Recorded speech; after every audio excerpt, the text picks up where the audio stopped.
Mu kiro ekikeesezza olwaleero abasajja bana nga bateeberezebwa okubeera abasirikale ba Securex ne Saracen bamenye ettabi lya banka ya Orient erisangibwa ku Nkuma Road ne banyaga ensimbi wamu n'ebintu ebirala.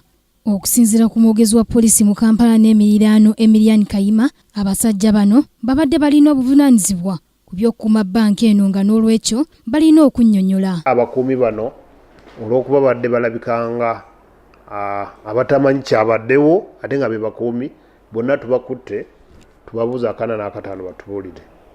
Bali bana, omu ye Tabletom wa Securex, Magogo Cashbat naye wa Securex, Male Joshua wa Saracen n'Agaba Innocent wa Saracen.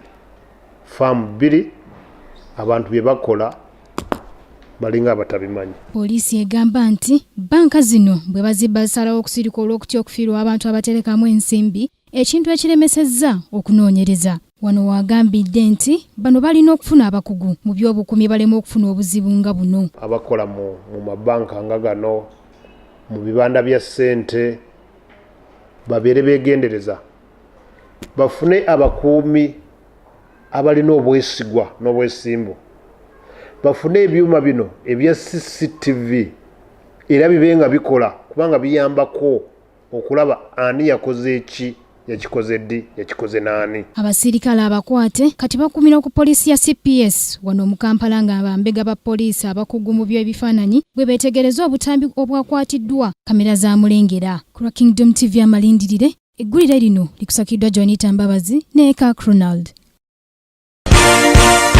This is Kingdom TV.